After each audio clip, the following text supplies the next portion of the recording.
નમસ્કાર વિદ્યાર્થી મિત્રો, મજામાં? હવે આજના આપણા લેક્ચરમાં આપનું સ્વાગત છે. પ્રિવિયસલી આપણે ટ્રાન્સફોર્મનું ટેસ્ટિંગ જોયું, ઘણી બધી મેથડ્સ જોઈ, 3 મેથડ જોઈ: no load test, short circuit test, open circuit test અને ડાયરેક્ટ લોડિંગ ટેસ્ટ, અને છેલ્લે સમ્પનર ટેસ્ટ જોયું. બરાબર છે.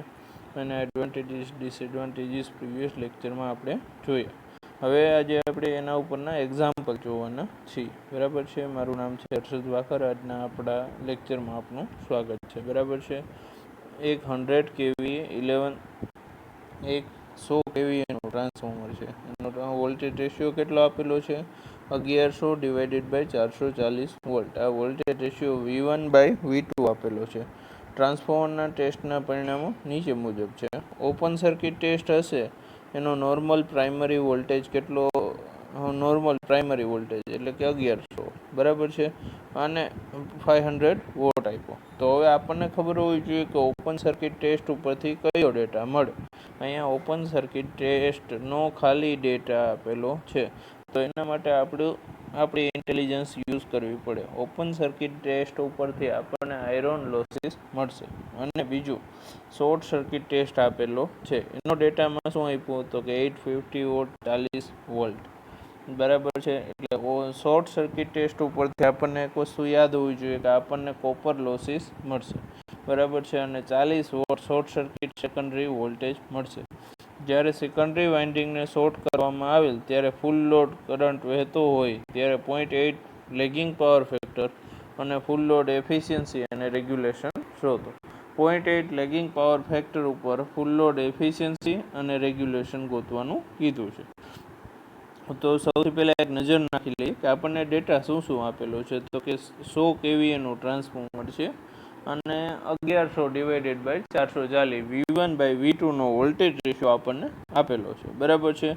આયરન લોસીસ કેટલા છે? તો કે આયરન લોસીસ 500 વોલ્ટ આપેલા છે. પરંતુ અહીંયા બધું કિલો વોટમાં છે, અહીંયા kVA છે, એટલે આપણે કિલો વોટમાં જ રાખશું. બરાબર છે. આયરન લોસીસ 500 ઓપન, એમાં અહીંયા નામ નથી આપેલું. ઓપન સર્કિટ ટેસ્ટનો ડેટા આપેલો છે અને કીધેલું છે કે ઓપન સર્કિટ ટેસ્ટમાં આ વસ્તુ 500 વોટ આપેલી છે.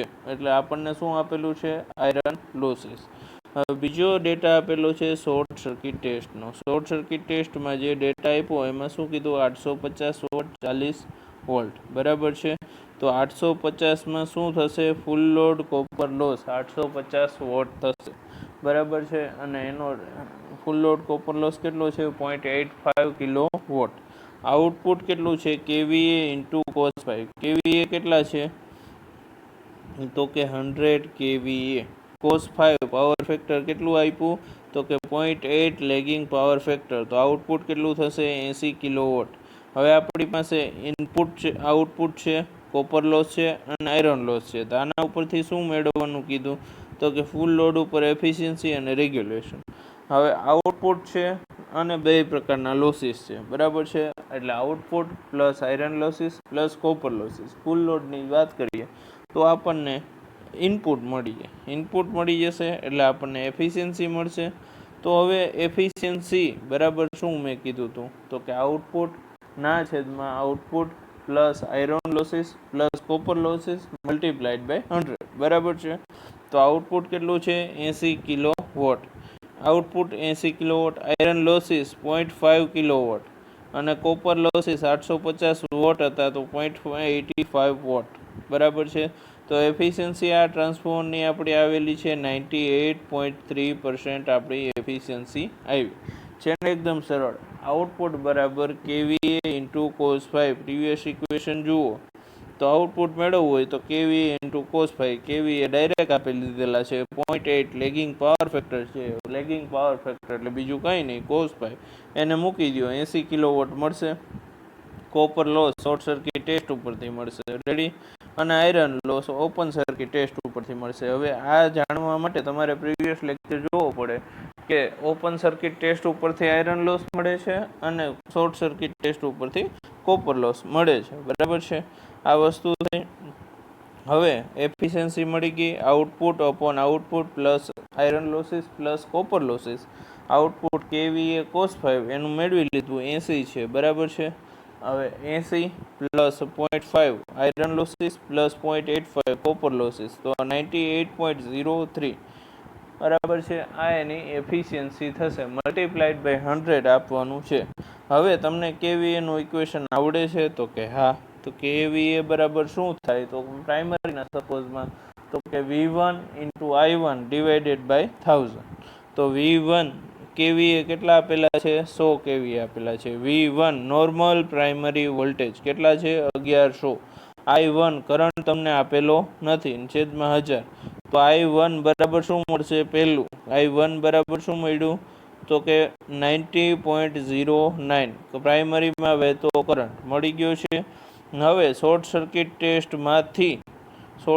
ટેસ્ટમાંથી શું થાય? તો કે W0 બરાબર I1 સ્ક્વેર R01. તો કે R01 ની વેલ્યુ આપણી પાસે નથી. W0 છે 850, I1 છે બરાબર છે. તો R01 ની વેલ્યુ આપણને કેટલી થશે? 0.013 બરાબર છે. 0.103 ઓમ R01 ની વેલ્યુ થશે. હવે શોર્ટ સર્કિટ વોલ્ટેજ કેટલો આપેલો છે? 50 વોટ બરાબર છે શોર્ટ સર્કિટ ટેસ્ટના ડેટામાં. હવે Z01 બરાબર શું થશે? તો કે VAC short circuit voltage divided by current, પ્રાઇમરીમાં વહેતો કરંટ. પ્રાઇમરીમાં વહેતો કરંટ કેટલો છે? તો શોર્ટ સર્કિટ વોલ્ટેજ કેટલા છે? તો કે 50. પ્રાઇમરીમાં વહેતો કરંટ કેટલો છે? તો કે 90.9 હમણાં જ આપણે મેળવ્યો. તો Z01 બરાબર 0.44 ઓમ થશે બરાબર છે. તો X01 બરાબર શું થશે? X01 જુઓ મિત્રો, તો સ્ક્વેર રૂટ ઓફ Z01 નો સ્ક્વેર માઇનસ R01 નો સ્ક્વેર. R અને X નો ઇક્વિવેલન્ટ Z થાય છે, તમને ખબર જ છે. Z અને R છે તમારી પાસે, તો X01 મળી જાય. તો X01 કેટલા છે? તો કે 0.4828 ઓમ. ક્લિયર છે? આપણે એકદમ ઇઝી કેલ્ક્યુલેશન વગર કરીએ છીએ એટલે તમને સમજાઈ જાય છે, પરંતુ મારો તમને હંમેશા આગ્રહ રહેશે કે તમે આ એક્ઝામ્પલ ગણતી વખતે હંમેશા કેલ્ક્યુલેટર પોતાની પાસે રાખો.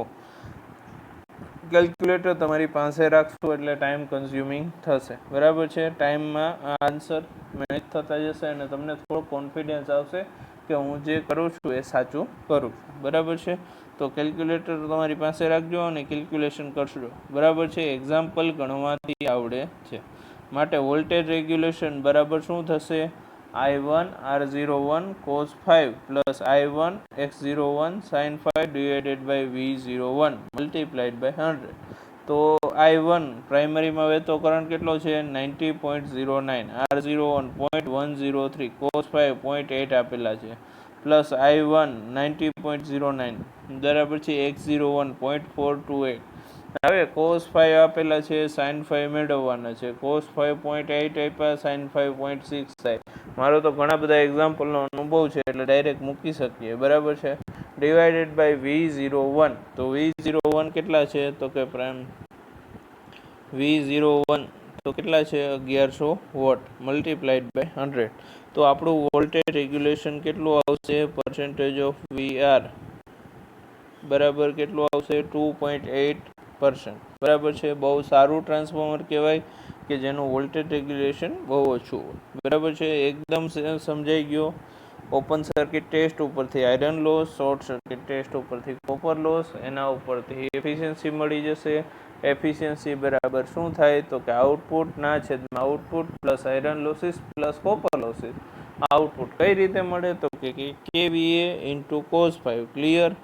આ થઈ ગયું બરાબર છે. હવે પછી જોઈએ તો કે KVA ઇન્ટુ cos 5. તો KVA નું ઇક્વેશન છે, KVA છે તમારી પાસે? તો કે હા. તો KVA ઉપરથી કરંટ મળશે, કરંટ ઉપરથી વોલ્ટેજ મળશે બરાબર છે. કરંટ ઉપરથી વોલ્ટેજ તો તમને બે આપી દીધા છે. પછી અને રેઝિસ્ટન્સ અને રિએક્ટન્સ મળશે. રેઝિસ્ટન્સ અને રિએક્ટન્સ મળી જાય તો તમને પર્સન્ટેજ ઓફ વોલ્ટેજ રેગ્યુલેશન ખબર છે. લેગિંગ હોય તો અહીંયા પ્લસ આવે અને લીડિંગ હોય તો અહીંયા માઇનસ આવે. આ વસ્તુ યાદ રાખવી. લેગિંગ હશે એટલે I1 R01 cos 501 બરાબર છે, plus I1 X01 sin 5 divided by V01 multiplied by 100 આ આવશે.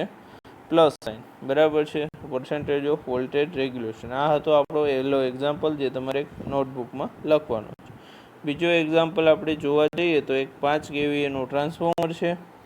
એના વોલ્ટેજ રેશિયો આપી દીધેલા છે કેટલા, 400 ડિવાઇડેડ બાય 200 વોલ્ટ. પ્રાઇમરીના 400, સેકન્ડરીના 200 વોલ્ટ, બરાબર છે. 50 હર્ટ્ઝ ફ્રીક્વન્સી છે. એક સિંગલ ફેઝ ટ્રાન્સફોર્મરના ટેસ્ટ પરિણામો નીચે મુજબ છે. ઓપન સર્કિટ ટેસ્ટ હશે તો એના કેટલા વોલ્ટ છે, તો કે 400 વોલ્ટ. સિંગલ 1 એમ્પિયર 50 વોટ ને HV side. Short circuit test છે તો એના 12 વોટ છે, બરાબર છે. અહીંયા 50 વોટ ઓપન સર્કિટ ટેસ્ટમાં આયરન લોસ આપેલો છે, બરાબર છે. અહીંયા શોર્ટ સર્કિટ વોલ્ટેજ આપેલો છે, એ શોર્ટ સર્કિટ કરંટ I2A, બરાબર છે. અહીંયા કોપર લોસ આપેલા છે HV સાઇડ. હવે જ્યારે 0.8 પાવર ફેક્ટર લેગિંગ હોય તો આપણે પ્લસવાળું ઇક્વેશન આવશે રેગ્યુલેશનમાં. ત્યારે ફૂલ લોડ એફિશિયન્સી અને વોલ્ટેજ રેગ્યુલેશન જોતો તો કે આપણે પહેલું જ ઇક્વેશન છે તો કે કેવીએ કેટલા આપેલા છે, 5. વોલ્ટેજ રેશિયો કેટલો આપેલો છે, 400/200 વોટ, બરાબર છે. તો પહેલા કેવીએ નું ઇક્વેશન મૂકો તો V1 × I1 ડિવાઇડેડ બાય 1000, તો કે 5 બરાબર 400 × I1 છેદમાં 1000. તો I1 બરાબર શું થશે, 5 × 1000/400. કેટલા વોલ્ટ, કેટલો કરંટ મળશે, 12.5 એમ્પિયર, બરાબર છે. શોર્ટ સર્કિટ વખતે 12.5 એમ્પિયર વહે છે, માટે તે વખતનું વોટમીટરનું રીડિંગ ફૂલ લોડ કોપર લોસ દર્શાવે છે. આઉટપુટ બરાબર કેવીએ × cos5, તો કે કેવીએ કેટલા છે, તો કે 5, બરાબર છે. cos5 કેટલા છે, તો કે 0.8. તો કેવીએ × cos5 કેટલા થશે, 4 કિલોવોટ, બરાબર છે, 4000 વોટ, બરાબર છે. તો આઉટપુટ આપણી પાસે છે kVA × cos5 4000 vote. Iron losses કેટલા છે, 50 વોટ. ફૂલ લોડ કોપર લોસીસ કેટલા છે, 60 વોટ. તો એફિશિયન્સી બરાબર શું થશે, 4000/4000 પ્લસ આયરન લોસીસ આપણને ઓપન સર્કિટ ટેસ્ટમાંથી કેટલા આપ્યા છે, 50. કોપર લોસીસ કેટલા છે, 60. તો એફિશિયન્સી આપણી કેટલી આવશે, 90.32, બરાબર છે. અહીંયા બધું કેલ્ક્યુલેશન વોટમાં છે એટલે વોટમાં રાખજો. શોર્ટ સર્કિટ ટેસ્ટ વખતે આ ડેટા આપેલો છે આપણને, 12 વોલ્ટ આપેલા છે. શોર્ટ સર્કિટનો કોપર લોસ કેટલો આપેલો છે, 60 વોટ છે. અને કરંટ 12.5 એમ્પિયર છે. તો R01 બરાબર શું થાય, તો કે લોસ બરાબર શું થાય, તો કે I2R, બરાબર છે. તો કે R01 મેળવો તો લોસના છેદમાં I1 નો સ્ક્વેર. ક્લિયર છે. તો કે લોસની જગ્યાએ શું મૂકશો, 60, અને I1 નો સ્ક્વેરની જગ્યાએ શું મૂકશો, 12.5 નો સ્ક્વેર. તો એના ઉપરથી R01 ની કિંમત, રેઝિસ્ટન્સની કિંમત મળશે. કેલ્ક્યુલેટર કરી અને સાથે જ છો ને મિત્રો બધા, 0.384 ઓહમ, બરાબર છે.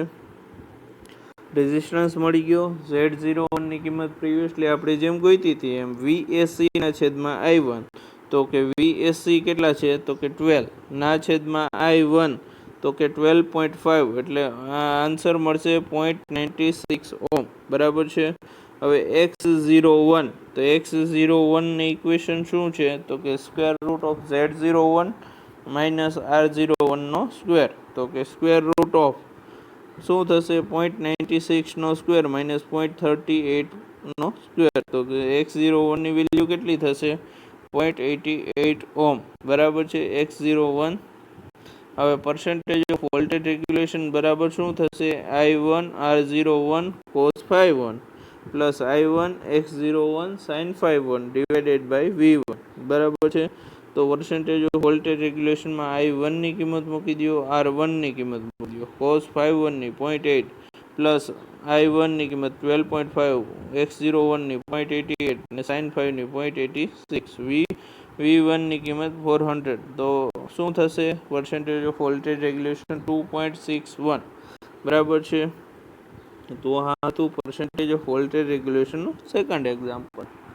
એકદમ ઇઝી છે. પહેલાં કેવીએ × cos⁵, કેવીએ અને cos⁵ મળી જશે એટલે આઉટપુટ મળી જશે. શોર્ટ સર્કિટ ટેસ્ટના ડેટા ઉપરથી કોપર લોસ મળશે. ઓપન સર્કિટ ટેસ્ટના ડેટા ઉપરથી આયરન લોસ મળશે, બરાબર છે. આ વસ્તુઓ મળી જાય એટલે તમને પર્સન્ટેજ ઓફ વોલ્ટેજ રેગ્યુલેશન મળી જશે. એના પછીનો એક એક્ઝામ્પલ જોઈએ. હવે એક 230 ડિવાઇડેડ બાય 600 વોલ્ટેજ રેશિયો આપી દીધેલો છે. પ્રાઇમરીના વોલ્ટેજ છે 230 વોલ્ટ, સેકન્ડરીના વોલ્ટેજ છે 600 વોલ્ટ. સિંગલ ફેઝ ટ્રાન્સફોર્મર છે. 7.5 kVA ટ્રાન્સફોર્મર ઉપર કરવામાં આવેલા ટેસ્ટના પરિણામો નીચે મુજબ છે. ટ્રાન્સફોર્મરનું kVA રેટિંગ કેટલું છે? 7.5 kVA. ઓપન સર્કિટ ટેસ્ટના ડેટા ઉપરથી શું થશે? તો કે 230 વોટ 1.2 એમ્પિયર અને 280 વોટ બરાબર છે. ઓપન સર્કિટ ટેસ્ટના ડેટા ઉપરથી આયરન લોસ કેટલો મળે છે? 280 વોટ બરાબર છે એલવી સાઈડ ઉપર. અને શોર્ટ સર્કિટ એલવી વાઇન્ડિંગ શોર્ટ કરેલ છે. કોઈ પણ એક સાઈડ શોર્ટ કરો તો જુઓ અહીંયા એલવી વાઇન્ડિંગ શોર્ટ કરેલ છે. તો એલવી વાઇન્ડિંગમાં શોર્ટ કરેલું હોય તો શું થાય? કંઈ ચેન્જ ના થાય બરાબર છે. તો કે 26 વોલ્ટ મળેલ છે. 11 એમ્પિયર શોર્ટ સર્કિટ કરંટ આપ્યો. ફૂલ લોડ કોપર લોસ કેટલો આપ્યો? તો 155 વોટ એચવી સાઈડ ઉપર બરાબર છે. હવે ટ્રાન્સફોર્મરની full load efficiency, full load regulation અને બંનેના 0.8 પાવર લેગિંગ પાવર ફેક્ટર ઉપર શોધો. એટલે ફૂલ લોડ એફિશિયન્સી કેટલા ઉપર? 0.8 લેગિંગ પાવર ફેક્ટર ઉપર અને ફૂલ લોડ વોલ્ટેજ રેગ્યુલેશન પણ 0.8 લેગિંગ પાવર ફેક્ટર ઉપર ગોતવાનું છે. બહુ અઘરો દાખલો છે જ નહીં મિત્રો બરાબર છે. એકદમ ઇઝી એક્ઝામ્પલ છે અને એકદમ વોલ્ટેજ રેગ્યુલેશનનો સારામાં સારો સરળ એક્ઝામ્પલ છે. હવે શોર્ટ સર્કિટ ટેસ્ટમાં અહીંયા એક નવું છે. 230 વોટને શોર્ટ કરી છે અને ઇન્સ્ટ્રુમેન્ટ 600 વોટ સાઈડ ઉપર જોડેલા છે. તેથી બધા પેરામીટર 600 વોટ સાઈડ ઉપર જશે બરાબર છે. હવે પ્રાઇમરી ટુ સેકન્ડરી અને સેકન્ડરી ટુ પ્રાઇમરી આપણે કન્વર્ઝેશન જોઈ લીધું છે. ઓપન સર્કિટ ટેસ્ટમાં હવે પહેલાં તો જે આપ્યું આવો અઘરો એક્ઝામ્પલ આવે ને એટલે શું કરવાનું કે પહેલાં જેટલું થાય ને આપણી રીતે રકમમાંથી એટલું કરવાનું બરાબર છે. તો કે ઓપન સર્કિટ ટેસ્ટમાંથી આયરન લોસ કેટલા છે? WI તો કે 280 વોટ. તો એ કેટલા થશે? 0.28 કિલો વોટ બરાબર છે. kVA કેટલા છે? તો કે V2 × I2 ડિવાઇડેડ બાય 1000. તો kVA બરાબર શું થશે? 7.5. V2 કેટલા છે? 600. I2 બરાબર છે ડિવાઇડેડ બાય 1000. તો કે I2 બરાબર શું થશે? 7.5 મલ્ટીપ્લાઇડ બાય 1000 ડિવાઇડેડ બાય 600. તો કે સેકન્ડરી કરંટ કેટલો છે? 12.5 એમ્પિયર બરાબર છે. સેકન્ડરી કરંટ મળી ગયો છે. શા માટે? તો કે પ્રાઇમરીને શોર્ટ કરી બધા પેરામીટર સેકન્ડરી પર લઈ જવા પડશે. ફૂલ લોડ કરંટ કેટલો છે? 12.5 એમ્પિયર છે અને જ્યારે શોર્ટ સર્કિટ કરંટ કરતી વખતે કેટલો છે? 11 એમ્પિયરનો કરંટ પસાર થાય છે અને કોપર લોસ કેટલો છે? 155 વોટ. તે 11 એમ્પિયર પર છે. માટે ફૂલ લોડ પરના કોપર લોસ 12.5 એમ્પિયર પરના લોડ કરંટ શોધવા માટે ફૂલ લોડ કોપર લોસ બરાબર શું થશે? તો કે I²R. તો કે I કયો લેવો? તો કે 12.5 ફૂલ લોડ કરંટ છે અને 11 એમ્પિયર ઉપર શોર્ટ સર્કિટ થાય છે. તો કે 12.5 ડિવાઇડેડ બાય 11 નો સ્ક્વેર ના મલ્ટીપ્લાઇડ બાય કોપર લોસ કેટલા છે? 155. અહીંયા શું કર્યું? કરંટનું નોર્મલાઇઝેશન કર્યું બરાબર છે. ફૂલ લોડ કોપર લોસ કેટલો કરંટ કેટલો છે? 12.5 એમ્પિયર બરાબર છે. અને શોર્ટ સર્કિટ ટેસ્ટનો જે ડેટા આપ્યો એમાં કેટલા છે? તો કે 11 એમ્પિયર બરાબર છે. તો આપણને ખબર જ છે કે I²R પ્રમાણે થાય. પરંતુ કયો કરંટ લેવો? તો કે પહેલા જ બેનો રેશિયો લઈ લઈએ. 12.5 ડિવાઇડેડ બાય 11 નો square multiplied by 155 full load copper losses બરાબર છે. કેટલા લોસીસ મળ્યા? 200 વોટ. તો એના કિલો વોટમાં કરીએ તો 0.2 કિલો વોટ. હવે તમને ખબર જ છે કે I2² R02 બરાબર W0. તો કે I2 નો ઇક્વેશનમાં છે તો કે હા 11 નો સ્ક્વેર. R02 બરાબર છે. R02 કેટલા છે? આ છે W0 155. તો R02 કેટલા થશે? 1.28 ઓમ બરાબર છે. 1.28 ઓમ બરાબર છે. આ થઈ ગયું 0.2 કિલો વોટ અને આ થઈ ગયું W0 full load copper losses. તો resistance of secondary winding referred to secondary winding 1.28 ampere ohm થશે બરાબર છે. Z02 પ્રીવિયસલી આપણે મેળવેલા છે. Z02 આપણે મેળવેલા છે. તો શું છે? VSC ના છેદમાં I2. તો સેકન્ડરી સાઈડના શોર્ટ સર્કિટ વોલ્ટેજ કેટલા, તો કે 26, કરંટ કેટલું, તો કે 11, બરાબર છે. તો Z02ની વેલ્યુ કેટલી થશે, 2.636 ઓમ, બરાબર છે. હવે X02 બરાબર શું થશે, તો કે square root of Z02 square minus R02 square, બરાબર છે. તો કે square root of Z02 square એટલે 2.36 સ્ક્વેર માઇનસ 1.28 સ્ક્વેર, તો X02 બરાબર શું થશે, 1.98 એમ્પિયર ઓમ, બરાબર છે.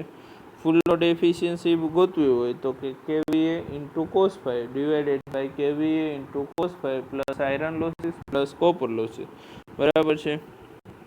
અહીંયા ફૂલ લોડ કોપર